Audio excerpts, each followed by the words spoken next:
ሰላም ጤና ይስጥልን ክቡራትና ክቡራን ተመልካቾቻችን ከናሁ ቴሌቪዥን ለዕለተ አርብ ምሽት ሰኔ 13 2017 ዓ.ም ከሀገር ቤትና ከባህር ማዶ ያሰናዳናቸውን የሰዓቱን ስፖርታዊ ዜናዎች ካሁን ሰዓት ጀምሮ ወደ እናንተ እናደርሳለን። ከዜናዎቹ ጋር ገዛኸኝ እንዱላ ቆይታ አደርጋለሁ። አብራችሁኑ ነው። ወደ ቀዳሚው የሀገር ቤት ስፖርታዊ ዜናችን ስናልፍ ይሄኛውን ቀዳሚ እናደርጋለን።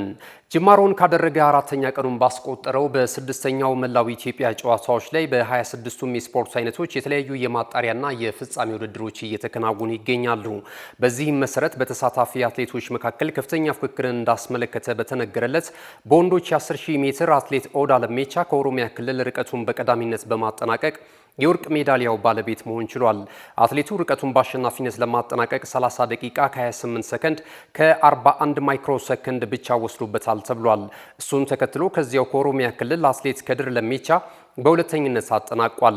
ትግራይ ክልልን ወክሎ በርቀቱ ላይ የተሳተፈው አትሌት ተካ በረሀ ርቀቱን በሶስተኝነት በማጠናቀቅ ናስ ሜዳሊያ ተሸላሚ ሆኗል። በሴቶች የ400 ሜትር ፍጻሜ መሰረት ጌታቸው ከአማራ ክልል ውድድሯን በቀዳሚነት በማጠናቀቅ የወርቅ ሜዳሊያው አሸናፊ ሆናለች።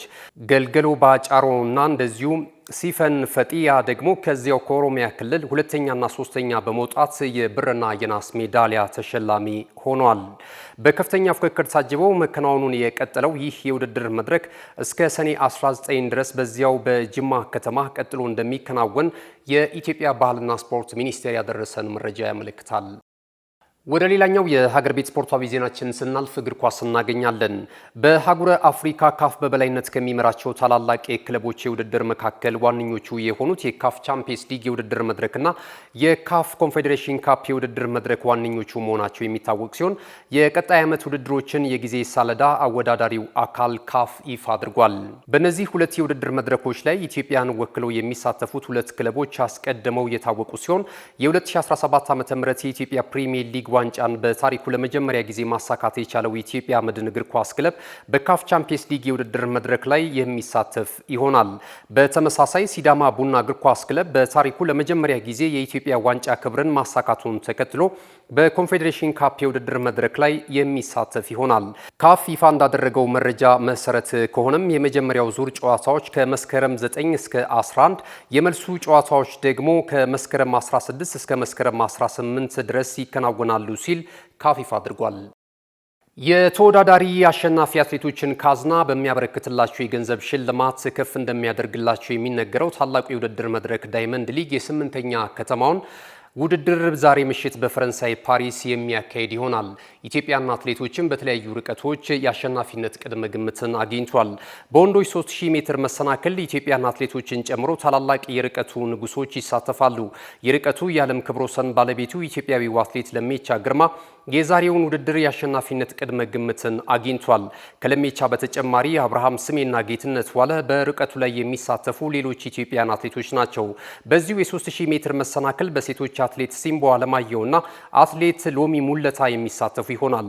ከፍተኛ ፉክክርን ያስመለክት እንደሚችል የተገመተው የወንዶች 5000 ሜትር በተመሳሳይ ኢትዮጵያን አትሌቶች ይጠበቃሉ። አትሌት ደራ ዲዳ፣ አዲሱ ይሁኔ፣ ሳሙኤል ተፈራና ዮሚፍ ቀጀልቻ በውድድሩ ላይ ቅድመ ግምት የተሰጣቸው ኢትዮጵያን አትሌቶች ናቸው። ወደ መጨረሻው የሀገር ቤት ስፖርታዊ ዜናችን ስናልፍ የኢትዮጵያ ፕሪሚየር ሊግ የ2017 ዓ.ም የውድድር ዘመን በኢትዮጵያ መድን እግር ኳስ ክለብ ሻምፒዮናነት መጠናቀቁ የሚታወስ ነው። የሊጉ የ36ኛ ሳምንት የመርሃ ግብሩ የመጨረሻ ጨዋታዎች ከዕለተ እሁድ አንስተው የሚከናወን ይሆናል። ሐሙስም ማሳረጊያቸው ይሆናል። በዚህ ዕለት በአጠቃላይ በውድድር ዓመቱ ጥሩ እንቅስቃሴ የነበራቸው ኮከቦች በ7 ዘርፍ እንደሚሸለሙ ሊግ ሼር ካምፓኒው ያደረሰን መረጃ ያመለክታል። የ2017 ዓ.ም የኢትዮጵያ ፕሪሚየር ሊግ የኮከቦች ሽልማት በ7 ዘርፍ በልዩ ሁኔታ ሰኔ 19 2017 ዓ.ም ይደረጋል። ሐሙስ በውድድሩ የመዝጊያ ጨዋታ ዕለት የሱል ሽረና የሻምፒዮናው ክለብ ኢትዮጵያ መድን የ36ኛ ሳምንት የመጨረሻ ጨዋታ ከተጠናቀቀ በኋላ በአዳማ ሳይንስና ቴክኖሎጂ ዩኒቨርሲቲ ስቴዲየም የዓመቱ ምርጦች ይሸለማሉ። የአሸናፊዎች ዋንጫ ፕሮግራምም ይከናወናል። ሙሉ ፕሮግራሙ በዲኤስቲቪ ሱፐር ስፖርት የቀጥታ ስርጭት ሽፋን እንደሚያገኝም ሊግ ሼር ካምፓኒው ያደረሰን መረጃ ያመለክታል። ውድ ተመልካቾቻችን ይህ ናሁ ቴሌቪዥን ነው። ስፖርታዊ ዜናዎቻችን እንደቀጠሉ ናቸው። ቀደም ሲል የሀገር ቤት ስፖርታዊ ዜናዎች ወደ እናንተ ደረሱ። ከዚህ ሰዓት ጀምረን ደግሞ ከባህር ማዶ የተለያዩ የወሬ ምንጮች ያሰናዳናቸውን ስፖርታዊ ዜናዎችን ወደ እናንተ የምናደርስ ይሆናል። አብራችሁኑ ነው። ወደ ቀዳሚው የባህር ማዶ ስፖርታዊ ዜናችን አልፈናል። የእንግሊዝ ፕሮፌሽናል እግር ኳስ ተጫዋቾች ማህበር የ2025 ምርጥ ተጫዋቾች እጩን ይፋ አድርጓል። በወጣት ተስፈኛ ተጫዋቾች ዘርፍ 6 የሊጉ ተጫዋቾች በእጩነት የቀረቡ ሲሆን የሰሜን ለንደኑ ክለብ አርሰናል እና በርንማውዝ እግር ኳስ ክለብ ሁለት ተጫዋቾችን በማስመረጥ ቀዳሚ ሆኗል። በዚህም መሰረት በአርሰናል ኤታን ንዋኔሪን እና ሉዊስ ስኬሊ፣ በተመሳሳይ ከበርንማውዝ ደግሞ ዲን ኡይሰን እና ሜሎስ ኬርኬዝ ሲሆኑ ሊያም ዴላፕ ከኢፕስዊች ታውን፣ ሞርጋን ሮጀርስ ደግሞ ካስተን ቪላ ተመርጧል በእጩነት። በአዋቂዎች ዘርፍ ሻምፒዮናው ክለብ ሊቨርፑል ሁለት ተጫዋቾችን አስመርጧል። ሞሐመድ ሳላ እና ማካሊስተር እንደዚሁ እጩ ውስጥ እንደገቡ እየተገለጸ ይገኛል። ዴክላን ራይስ ከአርሰናል እንዲሁም ከኒውካስል ዩናይትድ ደግሞ አሌክሳንደር አይዛክ፣ ኮል ፓልመር ከቼልሲ እንደዚሁም ብሩኖ ፈርናንዴዝ ከማንቸስተር ዩናይትድ በአዋቂዎች ዘርፍ እጩ ውስጥ የገቡ ተጫዋቾች ሆኗል። የዜናችን የመጨረሻው ምዕራፍ ላይ ደርሰናል። አጫጭር ስፖርታዊ መረጃዎችን ወደ እናንተ የምናደርስ ይሆናል። ዝውውርን መሰረት ያደረጉ አሁን ማምሻው ላይ የወጡ አዳዲስ መረጃዎች እየተሰሙ ነው የሚገኙት። የሰሜን ለንደኑ ክለብ አርሰናል የዙቢሜንዲን የዝውውር ሁኔታ ለመጨረስ ከጫፍ ስለመድረሱ እየተገለጸ ይገኛል። ተጫዋቹም በለንደን እንደሚገኝ መረጃዎች እየወጡ ይገኛሉ። በሌላ በኩል ደግሞ የሻምፒዮናው ክለብ ሊቨርፑል እግር ኳስ ክለብ እንደዚሁ የተከላካይ ስፍራ ተጫዋች ለማስፈረም ስለመስማማቱ እየተገለጸ ይገኛል። እኚህንና ሌሎች አጫጭር የዝውውር ሁኔታዎችን የተመለከቱ መረጃዎችን ወደ እናንተ እናደርሳለን። ተከታትለን እንመለስ። ከተጫዋቾች ዝውውር ጋር በተያያዘ በክለቡ ደጋፊዎች ዘንድ ከዓመት ዓመት የተጫዋቾች የዝውውሩ መስኮት በተከፈተ ቁጥር እጅጉን ከፍተኛ የተቃውሞ ድምፅ የሚያስተናግደው የሰሜን ለንደኑ ክለብ አርሰናል በመጠኑም ቢሆን በክለቡ ደጋፊዎች ዘንድ የሚነሳበትን ቅሬታ ለማስታገዝ የሚያስችለውን ዝውውር ለመቋጨት ተቃርቦ አልተባለም። በሪያል ማድሪድ ሊነጠቅ ይችላል እየተባለ በስጋት ላይ የከረመበትን የማርቲን ዙቢሜንዲን ዝውውር በመቋጨት ላይ እንደሚገኝ ተዘግቧል።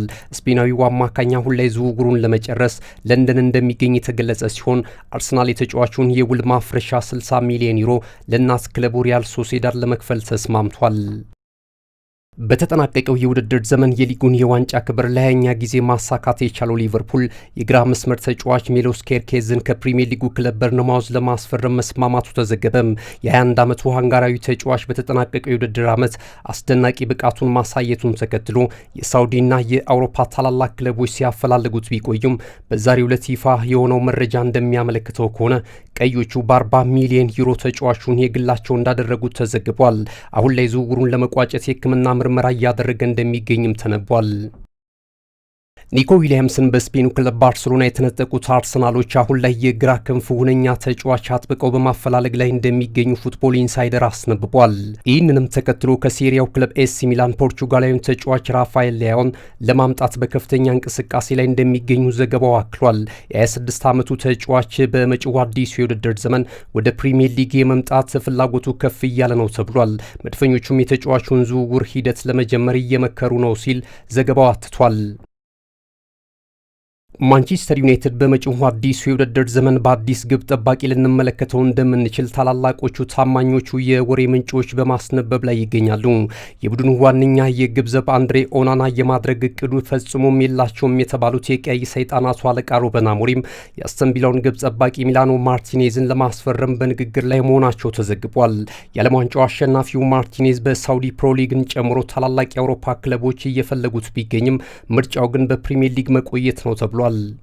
ክቡራትና ክቡራን ተመልካቾቻችን ስለተከታተላችሁ እናመሰግናለን። ከናሁ ቴሌቪዥን ለዕለተ አርብ ምሽት ሰኔ 13 2017 ዓ.ም በእኔና በባልደረቦቼ የተሰናዱ የሀገር ቤትና የባህር ማዶ ስፖርታዊ መረጃዎቻችን ይህንን ይመስሉ ነበረ።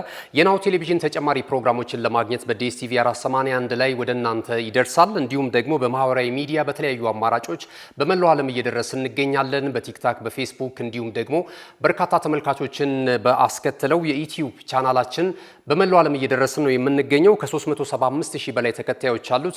ይህንን ዩቲዩብ ቻናላችንን ላይክ፣ ሼር፣ ሰብስክራይብ እያደረጋችሁ ቤተሰብ እንድትሆኑ እንጋብዛችኋለን። ዜናዎቻችን ይህንን ይመስሉ ነበረ። መላው የስቱዲዮ ባለሙያዎችን እያመሰገንን በዚሁ እናጠናቅቃለን። ገዛኸኝ ዱላ ነበርኩኝ። መልካም ጊዜ